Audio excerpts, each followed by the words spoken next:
ஓம் சாந்தி. ஓம் சாந்தி. வணக்கம். நீங்க கல்ப செடி படத்தை பார்த்திருப்பீங்க. அதே மாதிரி இந்த உலக சக்கர படத்தையும் பார்த்திருப்பீங்க. ஏணி படமும் பார்த்திருப்பீங்க. இந்த 3 படமும் நீங்க நிறைய வாட்டி பார்த்திருப்பீங்க. அப்போ இந்த படங்கள் என்ன குறிக்கிறதுன்னா, பொதுவாக நம்ம என்ன சொல்றோம்? டிராமா சொல்றோம். ஆரம்பம், மத்தி, கடைசி. ஆரம்பம், நடுவு, கடைசின்னு சொல்றோம். ஏணி படம் அதே கதை தான், அதே டிராமா தான். உலக சக்கரமும் அதே கதை தான். கல்பசெடியும் அதே கதை தான். அதே கதை கிடையாது. கொஞ்சம் ஆழமா பார்க்கிற பொழுது இந்த உலக சக்கரம் எதை குறிக்கிறதுன்னா, அந்த கால கட்டம் எப்படி ஓடுறது, ஒரு காலத்துல இருந்து இன்னொரு காலத்துக்கு மாறி மாறி வருது. நேரம் இப்படி ஓடிக்கிட்டே இருக்கு. ஆரம்பத்துல அந்த ஆரம்ப காலகட்டத்துல என்ன மாதிரி கதை இருந்தது, பிறகு அந்த காலகட்டம் எப்படி மாறி கொஞ்சம் கொஞ்சமா மனிதர்களும் அதோட அந்த காலத்தோட மாறி, மனிதர்கள் போல அந்த காலமும் மாறி, மனிதர்கள் போலதான் அந்த காலமும் மாறுறது. அப்ப மனிதர்கள் எப்படி மாறுறாங்களோ அந்த காலகட்டத்துக்கு நம்ம ஒரு பேர் கொடுக்கிறோம்.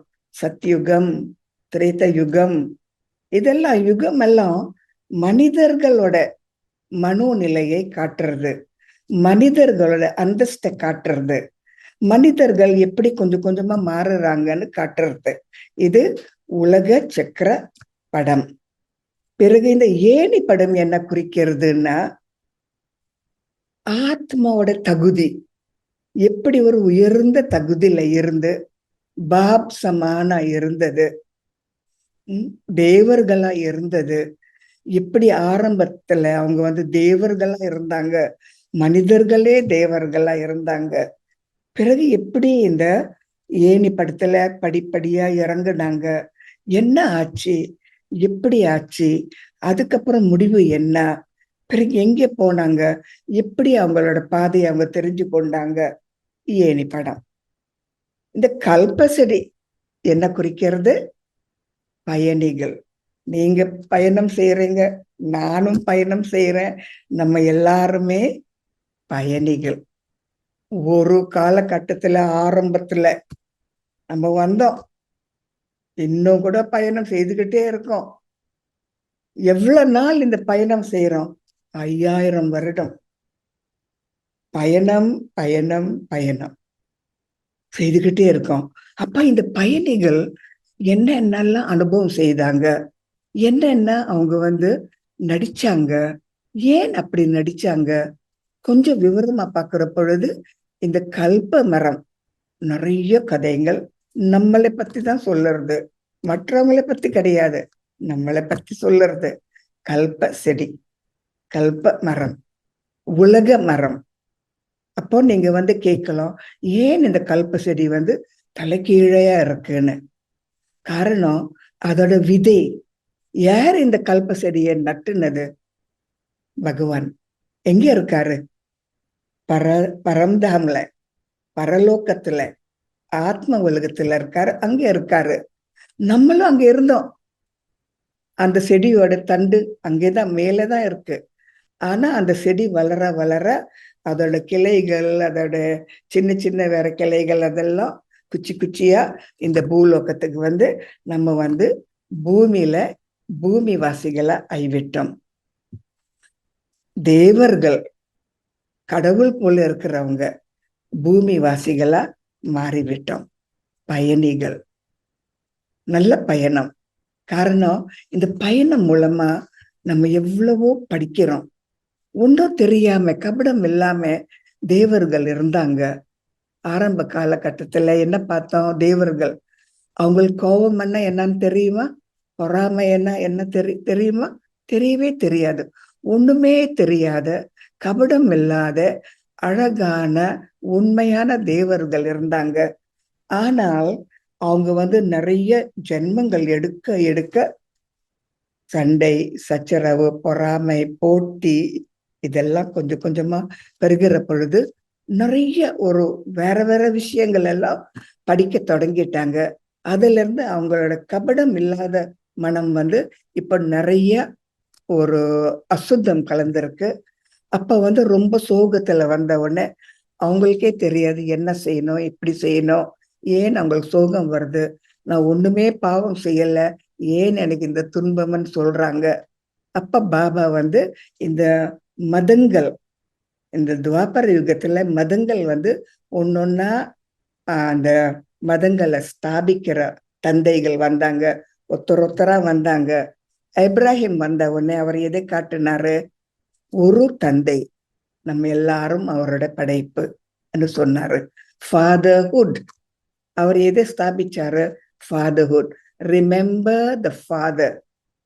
அவர் வந்து தந்தைன்னு சொன்னாரு. தந்தை என்ன? படைக்கிறவர். ஒரு தந்தை, ஒரு பகவான், அவரை நினைங்கன்னு இப்ராஹிம் சொன்னாங்க. நீங்க கேட்கலாம், ஏன் இந்த ஒரு கருத்தை அவர் சொன்னாரு, வேற கருத்து சொல்லியிருக்கலாமே, ஏன் தந்தைன்னு சொன்னாரு? ஏனென்றால் எந்தெந்த மதத்தை அந்த மதத்தை ஸ்தாபிக்கிற தந்தை வந்திருக்காரோ அவருக்கு தெரிஞ்சதுதான் அவர் சொல்லி தருவாரு. அவரோட சன்ஸ்காரத்துல என்ன இருக்கோ அதுதான் அவர் சொல்லி தருவாரு. ஆகவே இப்ராஹிம்னு சொல்றது அவரோட உண்மையான சன்ஸ்காரங்கள் ஒன்னே ஒண்ணுதான் ரொம்ப ஆழமா இருந்தது. கடவுள்னா தந்தை. Remember the father, one father. Remember the father up above, மேல இருக்கிற அந்த தந்தையை நினையுங்கள் சொன்னார். ஆனா விவரம் சொல்லல, தந்தை யாருன்னு சொல்லல, தந்தை யாருன்னு கூட தெரியாது, ஏன் அவரை நினைக்கணும்னு கூட சொல்லல. ஆகவே அவரோட ஞானம் வந்து முழு ஞானம் கிடையாது, ஒரு அறக்குறைய ஒரு மாதிரி ஒரு மதத்தை அவர் ஸ்தாபிச்சாரு. ஓகே. அதுக்கப்புறம் புத்தர் வந்தாரு. புத்தருக்கும் முழு ஞானம் கிடையாது, ஏன்னா நடுவுல தானே வந்தாரு. நடுவுல வர்ற பயணிகள் முழு ஞானம் அவங்களுக்கு கிடையாது. ஆரம்பத்துல இருந்து வந்தவங்களுக்கு தான் முழு ஞானம் இருக்கும். ஆனா பாதியில வந்த நடிகர்களுக்கு முழு ஞானம் கிடையாது. அது புத்தர் வந்த உடனே அவர் என்ன சொல்லி தந்தாரு? பற்றற்ற நிலையில இருக்கணும், பற்று வேண்டாம், பற்று சோகம் கொடுக்கும், பற்று கெட்டது, பற்றற்ற நிலையில இருந்தாதான் அமைதி, தியானம், மெடிடேஷன், அதுதான் அவர் சொல்லி தந்தாரு. கடவுள் யாருன்னு சொன்னாரா? இல்ல. இந்த டிராமா என்னதுன்னு சொன்னாரா? இல்லை. ஏன்? அவருக்கு அந்த ஞானம் இல்லை. அவங்களுக்கு தெரிஞ்ச ஒரு ஞானம் தான் அது சொல்லி தருவாங்க. ஆகவே இந்த மதத்தை ஸ்தாபிக்கிற தந்தைகள் அவங்க சன்ஸ்காரத்துல எந்த ஒரு கருத்து ரொம்ப ஆழமா இருக்கோ அதை பத்தி தான் அவங்க வந்து அந்த மதத்துல சொல்லி தருவாங்க. அதே போல ஜீசஸ் கிரைஸ்ட் வந்து என்ன சொன்னாரு? அன்பு. அந்த தந்தை வந்து அன்பு நிறைந்தவர். அவரை நினைங்க, அவர் அன்பு காட்டுவாரு. அவரை நினைங்க, அவர் அன்பு மூலமா வழி காட்டுவாருன்னு சொல்றாரு. ஆகவே நம்ம பார்க்கிற பொழுது எல்லா மதத்தை ஸ்தாபிக்கிறவங்க அவங்களுக்கு தெரிஞ்ச ஞானம்தான் அவங்க சொல்லி தந்தாங்க. ஆனா நம்ம எப்போ இந்த பயணத்தை நம்ம தொடங்கணும்? ஆரம்ப காலத்துல இருந்து, ஸ்வர்க்கத்துல இருந்து, தேவர்களாய் இருக்கிற பொழுது நமக்கு முழு கதை நம்ம சன்ஸ்காரத்துல இருக்கு. ஆனா நம்ம மறந்துட்டோம். இப்ப பாபா இன்னொரு வாட்டி, பகவானே இன்னொரு வாட்டி நமக்கு சொல்லி தர்றாரு. இப்படி இருந்தீங்க, இங்க இருந்தீங்க, இந்த வீட்டுல இருந்தீங்க, பரம்தாம்ல இருந்தீங்க, அப்புறம் இந்த மாதிரி நீங்க இறங்கி வந்தீங்க, இவ்வளவு அழகாக இருந்தீங்க, இதெல்லாம் நீங்களே தான். இப்ப உங்களை பார்த்துட்டு நீங்க நினைக்காதங்க, இது உண்மையான நீங்கள் கிடையாதுன்னு நம்ம வந்து இப்ப படிக்கிறோம். கல்பசரியில இது நம்ம நல்லா விவரமா பார்க்கலாம். எப்படின்னு இன்னும் கொஞ்சம் ஆழமா பார்ப்போமா? இந்த செடியை நம்ம பார்க்கிற பொழுது அதோட தண்டு வந்து ஒன்னே ஒண்ணுதான். எந்த செடி இருந்தாலும் ஒரு செடிக்கு ஒரு தண்டு தான், ரெண்டு தண்டு கிடையாது, ஒண்ணுதான். அப்ப ஏன் ஒண்ணு ரெண்டா இருக்கக்கூடாதான்னு நம்ம கேட்கலாம். ஆனா இருக்க முடியாது. காரணம். சொல்லட்டா? உண்மைன்னு சொல்றது ஒண்ணு, கடவுள்னு சொல்றது ஒண்ணு, சத்தியம்னு சொல்றது ஒண்ணு, தூய்மைன்னு சொல்றது ஒண்ணு, உண்மையான தர்மம்னு சொல்றது ஒண்ணு, அன்புன்னு சொல்றது ஒண்ணு. ஒரு அந்த தண்டுல ஒன்னே ஒண்ணுன்னு காட்டுறது ஒரு தண்டு, அந்த செடிக்கு ஒரு தண்டு. இந்த தண்டை பார்க்கிற பொழுது நமக்கு என்ன தெரியும்? ஒத்துமை, சக்தி, பிறகு அன்பு, ஒரு ராஜ்யம், ஒரு பாஷை, ஒரு மதம், எல்லாமே ஒரு ஒரு தேசம், எல்லாமே ஒண்ணு. பிரிஞ்சு இருக்கிறதுன்னு இல்லை. ஆகவே ஆரம்ப காலகட்டத்துல இந்த செடி என்ன குறிக்கிறது? மனிதர்கள் ஒன்னா இருந்தாங்க, ஒரு குடும்பம், எல்லாமே அவங்களுக்கு நிறைய இருந்தது. ஏன்? கபடம் இல்லாம இருந்தாங்க, சந்தோஷமா இருந்தாங்க, ஒன்னா இருந்தாங்க. ஆனா கடவுள் யாருன்னு தெரியாது. இப்ப ஒரு சட்டம் உங்களுக்கு சொல்றேன், ஆன்மீக சட்டம். மனிதர்கள் நல்லபடியாக இருக்கிற பொழுது, அவங்களுக்குள்ள சண்டை சச்சரவு எல்லாமே இருக்கிற பொழுது, அவங்க சந்தோஷமா வாழற பொழுது, அங்கே சட்டங்கள் சொல்றது தேவையே இல்லை.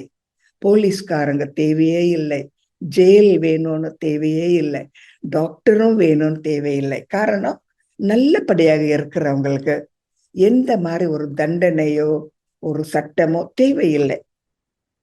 ஆகவே ஒரு தர்மம் கடவுளே எனக்கு ஒரு அன்பு தா, கடவுளே என்ன பாரு, அந்த மாதிரி கேட்கறதுல இல்லை. ஏன்? அவங்க ஒரு ஃபுல் நிரப்பி சம்பூர்ண நிலையில இருந்தாங்க. சம்பூர்ண நிலையில நம்ம இருந்தால் எதுவுமே தேட மாட்டோம், எதுவுமே வேண்டாம், யாரும் நமக்கு எதுவும் கொடுக்கவும் வேண்டாம், நம்ம தேடவும் வேண்டாம். எதுக்காக தேடணும்? நமக்கே எல்லாம் இருக்கிற பொழுது. ஆகவே சத்தியுகத்துல பயணிகள் ராஜாங்கள் போல கம்பீரமா நடப்பாங்க. எங்க போனாலும் அவங்க பயணத்துல அங்கே இங்கே பார்க்க மாட்டாங்க, அவங்க கண்கள் அங்கே இங்கே வீச மாட்டாங்க. அது வேணும், இவங்களை நான் பார்க்கணும், இந்த பொருள் நான் வாங்கணும், அது எனக்கு இருந்தா நல்லா இருக்கும், இந்த மாதிரி எண்ணங்கள் இருக்கவே இருக்காது. தேவையில்லாத எண்ணங்கள் தேவர்களுக்கு கிடையவே கிடையாது. நமக்கு இப்போ இருக்குன்னா நமக்குள்ள காலியா இருக்கு, நம்ம ஆத்மா காலியா இருக்கு, இன்னும் சார்ஜ் பண்ணல. எல்லாம் நமக்கு வேணும், பொருள் வேணும், சந்தோஷம் வேணும், அன்பு வேணும், எல்லாம் வேணும். ஆனா அவங்களுக்கு எதுவுமே வேண்டாம். ஆகவே அவங்க பயணம் செய்யற பொழுது போற இடத்துக்கு போவாங்க, நல்ல மாதிரி பேசுவாங்க, செய்யறது செய்வாங்க, எல்லாமே அளவோடு செய்யறதுனால அவங்க ராஜ குணங்கள் காட்டுறாங்க. ராஜாவை எப்படி இருப்பாரு? அவரோட மனைவி மகாராணி எப்படி இருப்பாங்க? மகாராஜா மகாராணி எப்படி இருக்காங்களோ அதே போல அவங்களோட பிரஜைங்களும் அப்படியே இருப்பாங்க. ஆகவே சத்யுகம் பயணிகள் உயர்ந்த மனிதர்கள். ஒரே ஒரு அன்புதான் எல்லாருக்குமே இருந்தது, ஒன்னா இருந்தாங்க. அவங்களுக்குள்ள எந்த ஒரு பிரிவின்னு கிடையாது, ஒன்னா இருந்து சந்தோஷமா ஒன்னா இருந்தாங்க. ஒரு தேசம், ஒரு மதம், ஒரு ராஜ்யம், ஒரு பாஷை, ஒரு மக்கள், ஒரு மனிதர்கள் சொல்லலாம். சத்யுகம் பயணிகள். சரியா? அப்ப அங்கே ஒரு மதமன் வேணுமா? இது நீங்க வேண்டிக் கொள்ளணும், இது உங்களுக்கு வேணும்னு வேணுமா? வேண்டவே வேண்டாம். ஆகவே அங்க எல்லாமே எல்லாமே நிறைய இருக்கும், குமிச்சு கிடக்கும், எவ்வளவு வேணாலும் நீங்க எடுத்துக்கலாம். அப்போ இந்த சட்டம் என்ன சொல்லுறதுன்னா, இந்த சட்டம் ஆன்மீக சட்டம். எப்பொழுது ஆத்மா நிரப்பி ஒரு ஸ்திதியில இருக்கிற பொழுது பொருள்கள், பேரு, புகழ், செல்வம் அதெல்லாம் அவங்களை தேடிக்கிட்டே வர்றோம். எப்பொழுது ஆத்மா காலியா கோஷமா இருக்கிற பொழுது பேரு, புகழ், செல்வம் எல்லாம் ஓடிடும். அவங்க தேடினாலும் அது போய்விடும். இதுதான் ஆன்மீக சட்டம். இப்ப நம்ம என்ன படிக்கிறோம்? நல்ல அழகான பயணிகளா, சம்பூர்ண பயணிகளா இருக்க பழகுறோம். எதுவும் வேண்டாம், எனக்குள்ளேயே நான் எல்லா குணங்கள், எல்லா ஞானமும், எல்லாம் சக்திகளும், எல்லாம் கருணை, எல்லாம் ஆசீர்வாதம் நானே எனக்குள்ள நான் நிரப்பிக்கிட்டா எனக்கு எதுவுமே வேண்டாம், அது எல்லாம் என்ன தேடி வர்றோம். இதுதான் நம்ம படிக்கிறோம். கல்பசரியில இந்த தண்டு, இந்த தண்டு பாகம்தான் அஸ்திவாரம். அந்த செடிக்கே அஸ்திவாரம். ஒண்ணு சக்தி, தெய்வீக குணங்கள், ஒத்துமை, அன்பு, தூய்மை. ஒன்னே ஒண்ணு, ரெண்டுன்னு பிரிவுன்னு கிடையாது. ஆனால் 4 போக போக இன்னும் பிறவிகள் நமக்கு எடுக்க எடுக்க இந்த மாதிரி கிளைகள் எல்லாம் வளர்றது. நம்ம நினைக்கிறோம் கிளைகள் எல்லாம் வளர்ற பொழுது செடி நல்லா ஸ்ட்ராங்கா இருக்கும், நல்லா கெட்டியா இருக்கும் நம்ம நினைக்கிறோம். கிடையாது. எவ்வளவு எவ்வளவு கிளைகள் இருக்கோ அவ்வளவு அவ்வளவு அங்கே இருக்கிற பயணிகள் சக்தி இல்லாம இருக்காங்க. நிறைய கிளைகள் இருந்தா காலியா இருப்பாங்க பயணிகள். இது பயணம் தானே, பயணத்தை பத்தி தான் நம்ம பேசுறோம். எப்போ ஒன்னா இருக்காங்களோ சம்பூர்ணமா இருந்தாங்க. எப்போ இந்த கிளைகள் வர்றதோ அவங்க பிரிஞ்சு போயிட்டாங்க. தேடுறாங்க, தேடுற இடம் சரி கிடையாது, சொல்றவங்களும் சரி கிடையாது, போற விதமும் சரி கிடையாது. எல்லாரும் 4 திசையில போறாங்க கிளைகள். ஆகவே இந்த கல்ப செடி இந்த இந்த கிளைகள் எல்லாம் வர்ற பொழுது அது எது குறிக்கிறது? மனிதர்கள் ஒன்னா இருக்கிறவங்க, மனிதர்கள் நல்ல தேவர்களா இருக்கிறவங்க, மனிதர்கள் சம்பூர்ண நிலையில இருக்கிறவங்க. கொஞ்சம் கொஞ்சமா அவங்களுக்குள்ள இருக்கிற சக்தி, அவங்களுக்குள்ள இருக்கிற அன்பு, குணங்கள் எல்லாம் கொஞ்சம் கொஞ்சமா தொலைக்க தொலைக்க அவங்க பிரிஞ்சு போயிட்டாங்க. ஏன்? இன்னும் ஏதோ வேணும், ஏதோ தேடணும், அவங்களுக்குள்ள ஏதோ ஒரு காலியா இருக்கு, ஏதோ இன்னும் அவங்களுக்குள்ள போட்டுக்கணும், எங்கேயோ அங்க இருக்கு, அவங்க தேடுறாங்க. ஆகவே இங்கேதான் போட்டி, பொறாமை, சண்டை, சச்சரவு, விரோதம் இதெல்லாம் வந்தது. எதுக்கு வந்தது? மனிதர்கள் பயணியா இருக்கிறதுனால அவங்களுக்குள்ள என்னமோ இல்லை, இருந்தது, அது போயிடுச்சு. என்னன்னு தெரியாது, எங்க இருந்து அவங்கள நிரப்பிக் கொள்ளணும்னு தெரியாது, ஞானம் என்னன்னு தெரியாது, கடவுள் யாருன்னு தெரியாது. 4 பேர் 4 மாதிரி சொல்றாங்க. அப்ப எது அவங்க நம்பலாம்? அவங்க போற இடத்துக்கே அவங்க போறாங்க. ஆகவே நம்ம என்ன செய்யறோம்? பயணிகள் அவங்களோட யாருன்னு மறந்துட்டாங்க. உண்மையான அவங்களோட அறிகுறி என்னன்னு தெரியாது. எங்க போகணும், என்ன தேடணும், என்ன நம்ம நமக்குள்ள போட்டுக்கணும் அவங்களுக்கு தெரியாது. அவங்க பணம் தேடுறாங்க, அந்தஸ்து தேடுறாங்க, பேரு தேடுறாங்க, இந்த மாதிரி ஒன்னொன்னா பட்டம் பதவின்னு தேடுறாங்க. இதெல்லாம் நமக்கு நல்ல பயணிகளா மாத்த முடியுமா? நினைத்து பாருங்க. நல்ல பயணிகளா நம்ம மாற முடியுமா? நிறைய பணம் இருக்கு, நான் நல்ல பயணியா, எனக்கு நிறைய ஒரு அந்தஸ்து இருக்கு, நல்ல பயணம் செய்யறேன்னா, நமக்குள்ள ஒத்துமை இல்லாம இருந்தால், நமக்குள்ள ஒரு குடும்பம் அது இல்லாம இருந்தால், அங்கே அமைதின்னு சொல்றது கிடையாது, நியாயம்னு சொல்றது கிடையாது, சந்தோஷம்னு சொல்றது கிடையாது. ஆகவே எங்கே எங்கே பகவானே நீங்க எங்கே இருக்கீங்கன்னு தேடுற போது இந்த சமயம்தான் அந்த பயணிகளுக்கு இந்த மதத்தை ஸ்தாபிக்கிற தந்தைகள் வந்தாங்க. அவங்களுக்கு தெரிஞ்சதுதான் அவங்க சொல்லி தரலாம். அவங்க சன்ஸ்காரத்துல என்ன இருக்கோ அதுதான் அவங்க சொல்ல முடியும், வேற எதுவும் சொல்ல முடியாது. ஆகவே அவங்களும் கொஞ்சம் ஒரு மாதிரி அவங்களுக்கு தெரிஞ்சது ஒரு மாதிரி மனிதர்களுக்கு ஒரு மாதிரி திருப்தி கொடுத்தாங்க. ஆனா முழு திருப்தியும் கிடையாது, அது அஸ்திவாரமும் கிடையாது ஆத்மாக்கு. பிறகு அவங்க போற இடத்துக்கும் அவங்க போய் சேரவும் முடியாது. அப்போ இந்த கால சக்கரம் ஓடிக்கிட்டே இருக்கிற பொழுது செடி இன்னும் பெரிய நிறைய கலைகள் வருது.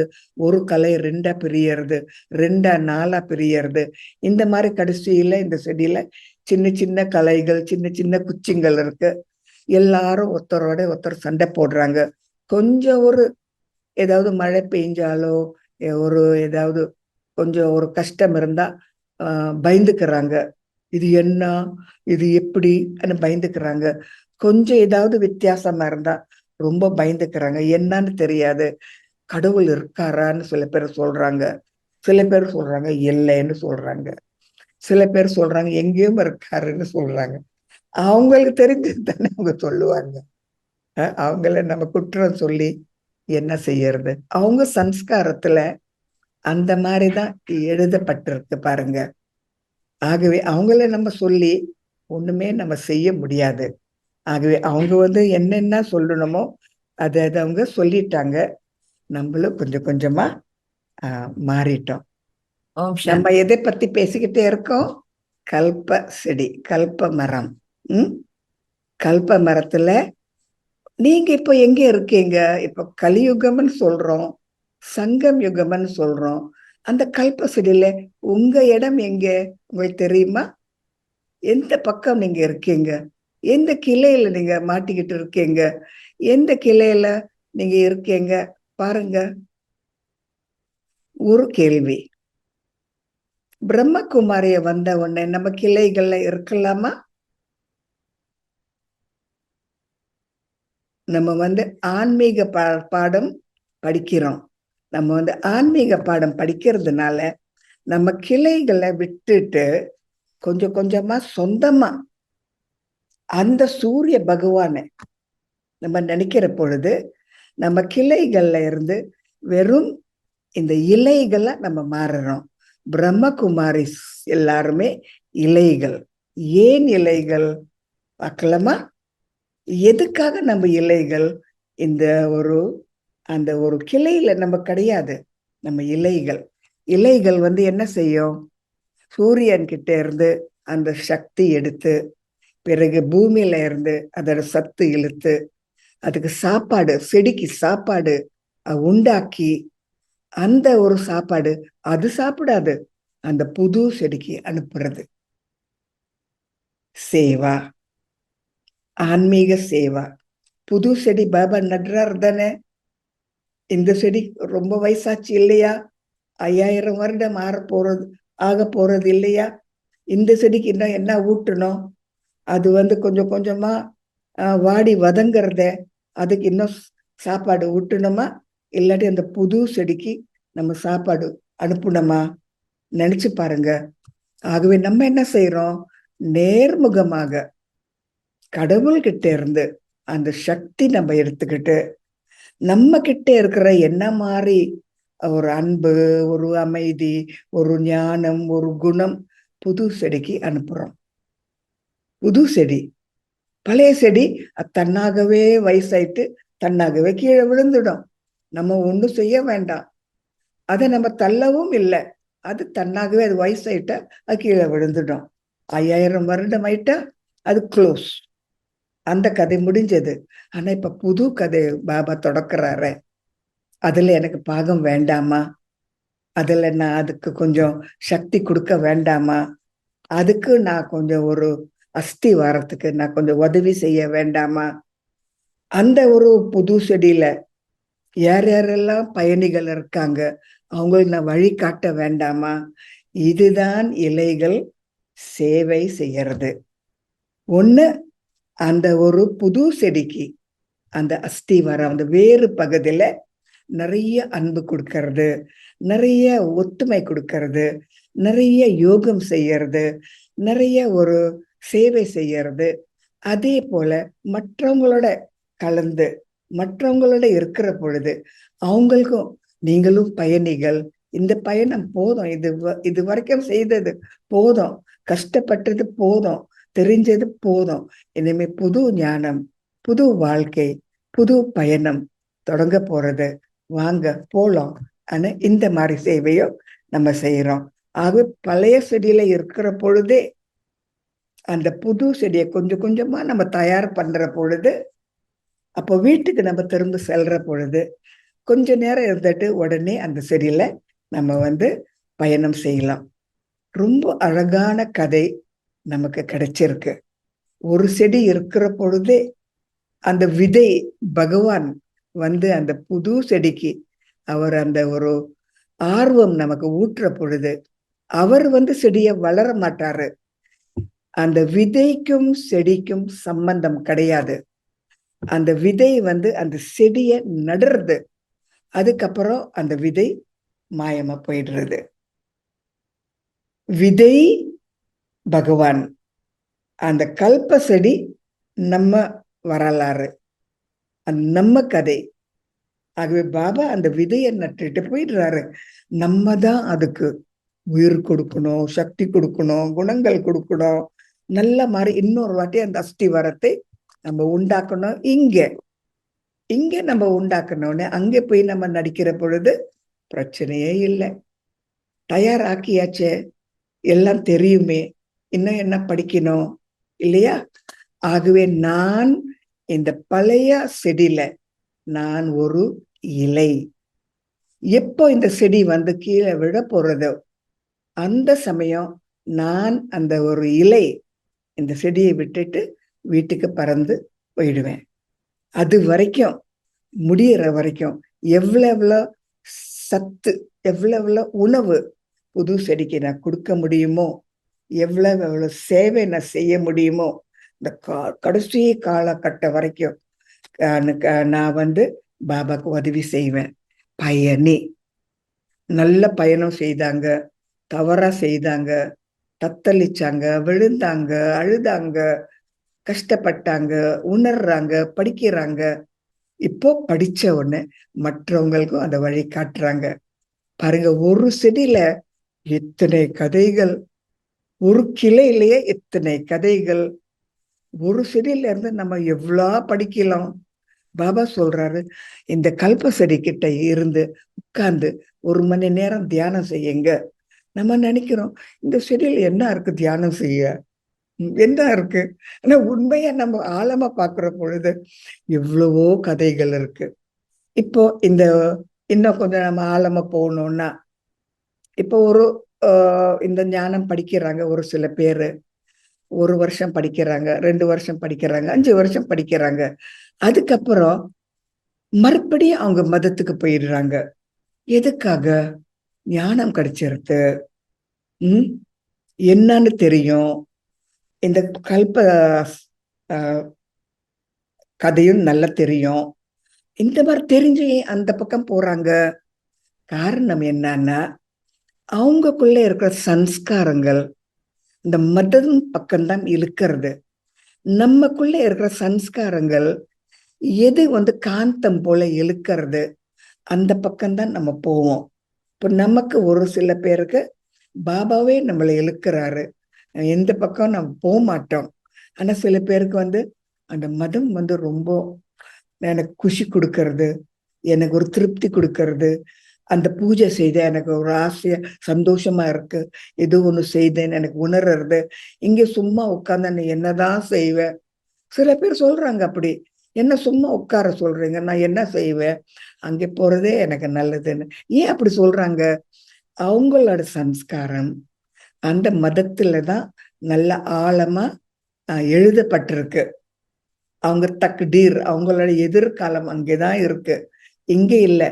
ஆகவே கடைசி காலகட்டத்துல இந்த என்ன சொல்றது, திரேதா யுகத்துல கொஞ்ச நேரம் ஒரு சொர்க்கத்துக்கு வருவாங்க. அதுக்கப்புறம் நல்லா பக்தி செய்வாங்க. ஏன்னா பக்தி தான் அவங்களுக்குள்ள நல்ல ஆழமா இருக்கு, அந்த சம்ஸ்காரங்கள். ஆக சில பேர் படிப்பாங்க, படிச்சுட்டு விட்டுடுவாங்க. சில பேர் படிச்சுட்டு இனிமே வரவே மாட்டாங்க. சில பேர் விட்டுட்டு இன்னொரு வாட்டியும் வருவாங்க. இந்த மாதிரி பல மாதிரி ஏன் செய்யறாங்கன்னா, அவங்களோட சம்ஸ்காரங்கள் அவங்களை எந்த பக்கம் இழுக்கிறது. இப்போ சம்ஸ்காரம்னா என்னது உங்களுக்கு நல்லா தெரியணும். நீங்க வந்து நல்லா புரிஞ்சு கொண்டாதான் உங்களுக்கு தெரியும். உங்க மனம் வந்து எந்த பக்கம் உங்களை இழுக்கிறது, எது செய்தால் உங்களுக்கு ஒரு திருப்தின்னு வருது, எது செய்தால் உங்களுக்கு ஒரு சந்தோஷம் இருக்கு, அதுதான் உங்க சம்ஸ்காரங்கள். ஆகவே அவங்க சம்ஸ்காரங்கள் எங்க போறதோ அந்த பக்கம்தான் அவங்க போவாங்க. ஆனா நம்ம உண்மையான ஆன்மீக மாணவர்கள் ஆன்மீக படிப்பு நம்ம படிக்கிறோம். இந்த ஆன்மீக படிப்பு நமக்கு வேணும்னா நம்ம என்ன செய்யறோம்? நம்ம வந்து பாபா கிட்ட வந்து நம்ம பாபா விடவே மாட்டோம். ஒரு வாட்டி அந்த ஒரு அன்பு நம்ம பார்த்த உடனே, அந்த உண்மையை நம்ம தெரிஞ்சு கொண்ட உடனே, அவரோட குணத்தை, கருணை, அவரோட ஆசீர்வாதம், அவரோட ஞானம், இதெல்லாம் தெரிஞ்ச உடனே எப்படிங்க விடுறது? இந்த மாதிரி ஞானம் எங்கேயாவது பார்த்துருக்கீங்களா? இந்த மாதிரி ஒரு கல்ப செடி எங்கேயாவது யாராவது சொல்லியிருக்காங்களா? இந்த மாதிரி ஒரு 5000 ஒரு டிராமா சக்கரம் கடவுளே வந்து அந்த டிராமாவை அவர் டைரக்ட் பண்றாரு. அவரும் ரொம்ப இம்பார்ட்டண்டா முக்கியமான ஒரு பாகம் நடிக்கிறாரு. எங்கேயாவது நீங்க கேட்டிருக்கீங்களா? இதையெல்லாம் விட்டுட்டு எங்கேயோ போய் ஏதோ பழைய செடியிலேயே என்னமோ தேடுறீங்க. ஏதாவது கிடைக்குமா? நினைச்சு பாருங்க. பழைய செடி வாடி வதங்குற நிலையில இருக்கு. அங்கிருந்து எனக்கு ஏதோ ஒண்ணு கிடைக்கணும். நம்ம ஒரு சில சமயம் அங்க போலாம்.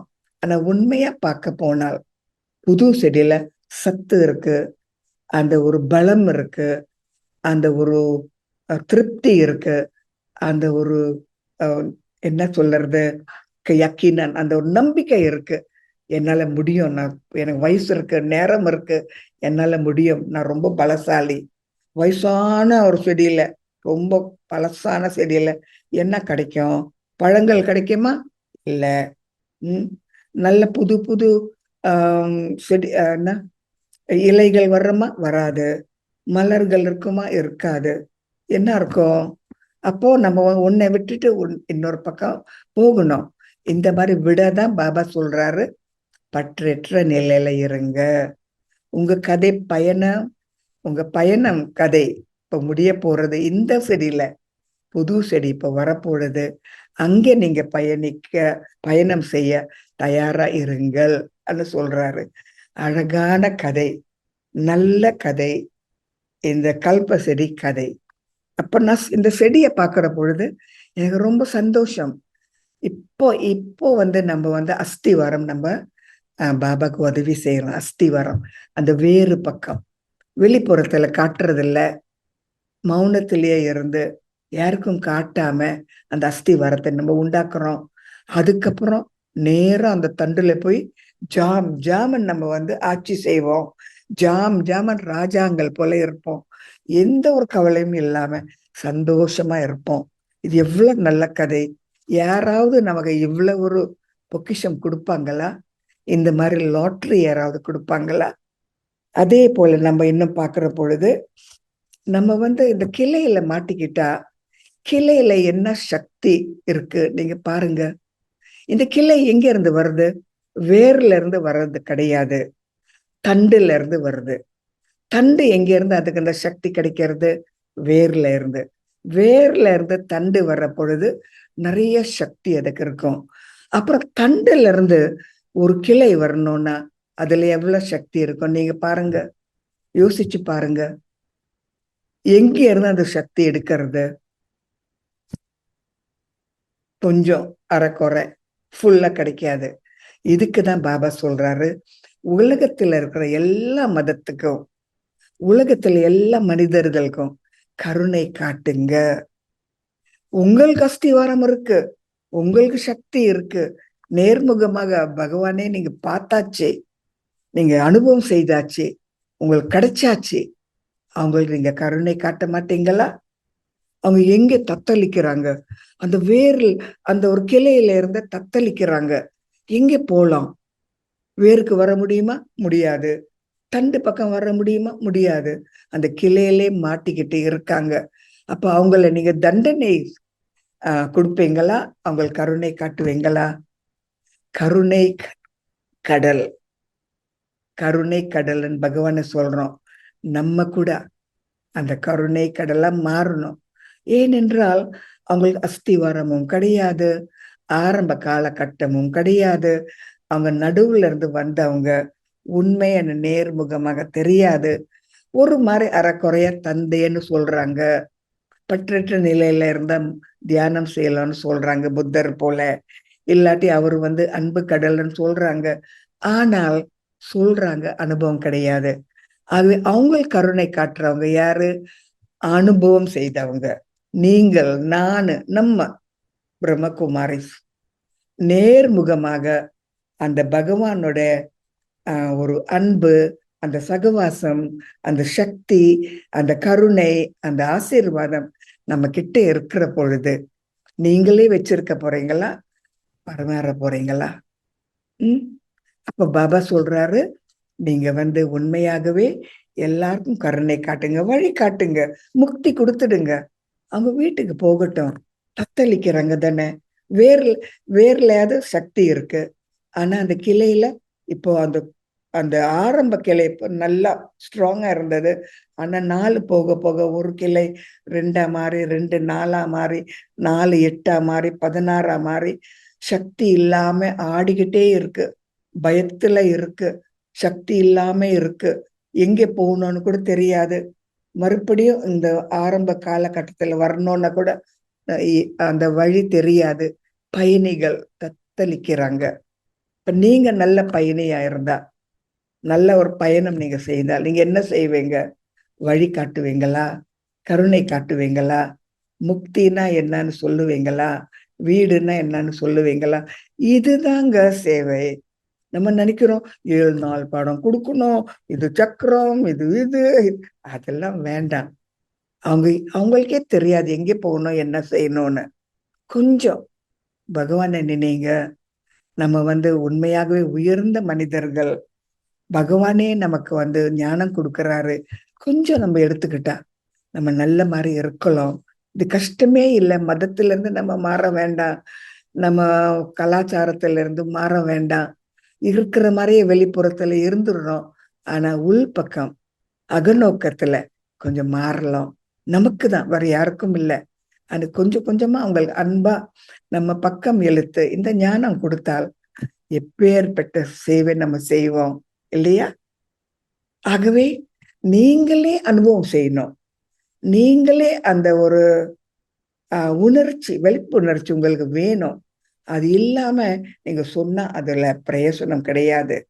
அங்க சொல்ற பொழுதும் அனுபவம் செய்யுங்க. இதுக்குதான் முடியற வரைக்கும் மௌனத்துல இருங்க.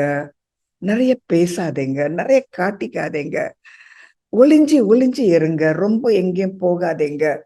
உங்களை பத்தியே நீங்க அகநோக்கத்துல இருக்கிற பொழுது உங்க மனம் எந்த பக்கம் திருப்புறது, உங்கள் உண்மையாகவே நீங்க எதை பத்தி நீங்க உங்க மனம் உங்களை இழுக்கிறது, உங்க சன்ஸ்காரங்கள் எங்கே போறது, உங்க சன்ஸ்காரங்களுக்கு என்ன தேடுறது.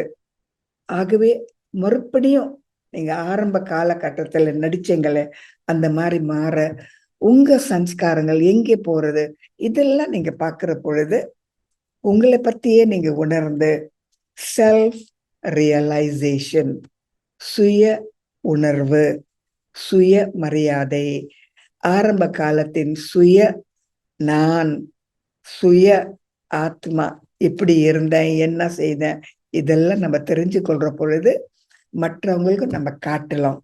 அது படிப்படியா இந்த செடிய கொஞ்சம் கொஞ்சமா, இது என்ன செடி, இது எங்க போறது, அப்ப நீங்க கேட்கலாம். நம்ம என்ன இலைகளா இருக்கோம்னு சொல்றோம். ஏன் பழங்களா இருக்கக்கூடாது? பழங்கள் நல்ல தித்திக்கிற பழங்கள் கொடுக்கும் தானே. ஏன் நம்ம இலைகளா இருக்கணும்? காரணம் சொல்றேன்.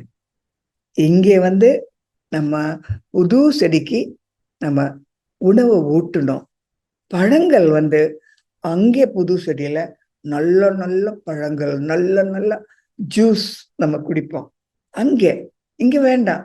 இங்க நம்ம நம்ம நம்ம வீட்டுக்கு பயணம் செய்யறோமே, வீட்டுக்கு போகணும், பயணிகள்.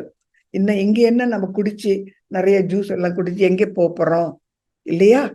ஆகவே இங்க நம்ம நம்ம கடையை க்ளோஸ் பண்ணிடணும், அங்கே கடையை திறக்கணும். அங்கே நமக்கு நிறைய ஜூஸ் கிடைக்கும், பழங்கள் கிடைக்கும், நல்ல சகவாசம் கிடைக்கும். இங்க நம்ம என்ன செய்யணும்? சேவை, தியாகம், அன்பு, கருணை, சகோதரத்துவம், ஒரு கடவுள், ஒரு ஃபேமிலி, இதெல்லாம் அந்த செடி காட்டுறது. வேற வேற மாதிரி போனாலும் நம்ம எல்லாரும் ஒண்ணு. நம்ம வேற மாதிரி பாகம் நடிச்சாலும், வேற வேற மாதிரி பயணிகள் இருந்தாலும், நமக்குள்ள ஏதோ ஒரு சம்பந்தம் இருக்கு. அந்த சம்பந்தங்களை நம்ம விட்டு விடக்கூடாது. அது வச்சிருங்க. எல்லாரும் நமக்கு தேவை. அவங்க இருந்தாதான் நம்ம கதையும் ஓடும். அவங்க இல்லாம இருந்தா, திரேதா யுகம் முடிஞ்சு நம்ம துவாபர யுகத்துக்கு வர்றோமே, யார் நம்மளோட இருப்பாங்க? அவங்களும் வேணும். எல்லா நடிகர்களும் நமக்கு தேவை. ஆகவே ஒன்னா இருக்கணும், ஒன்னா இழுக்கணும், நிறைய சேவை செய்யணும். ஒரு தந்தை நமக்காக வந்திருக்காரு. எதுக்காக வந்திருக்காரு? ஜோடிக்க. ஆன்மீக ஜோடிப்பு, அலங்காரம். லக்ஷ்மி எப்படி ஜோடிக்கு எவ்வளவு ஜொலிக்கிறாங்க, எவ்வளவு ஜோடிப்பு அவங்களுக்கு. எங்க இருந்து வர்றது? ஆத்மா திருப்தியா ஒரு சம்பூர்ண நிலையில இருந்தால், பூர்ணமி, அந்த சம்பூர்ண நிலையில இருந்தா அதே பட்டம், பதவி, பேரு, பொருள் எல்லாமே இழுக்கும். நம்ம முயற்சி உடம்பு மூலமா செய்தால் ஒரு அளவுக்கு நம்ம முன்னேறலாம். ஆனால் முழுக்க முன்னேற முடியாது. இதுதான் ஆன்மீக பாடம். இதுதான் கல்ப செடியோட சரித்திரம். நீங்கள் யாரு, நான் யார், நம்ம யார்? பயணிகள். இப்ப பயணம் முடிய போறது. இப்ப நம்ம என்ன செய்யணும்? நீங்களே யோசிங்க. நீங்களே சம்பூர்ணமா மாறுங்க. மற்றவங்களுக்கு கொஞ்சம் கருணை காட்டுங்க. பாபாவோட தொடர்பு விடாதீங்க. இறுக்கி பிடிங்க. அப்ப அழகான தேவர்களா அடுத்த பாகம் நீங்க நடிப்பீங்க. சரியா? இதுதான் கல்ப செடியின் நல்ல மாறி வரலாறு. நம்ம கதை, நம்ம பயணம், அழகான பயணம். சரியா? ஓம் சாந்தி.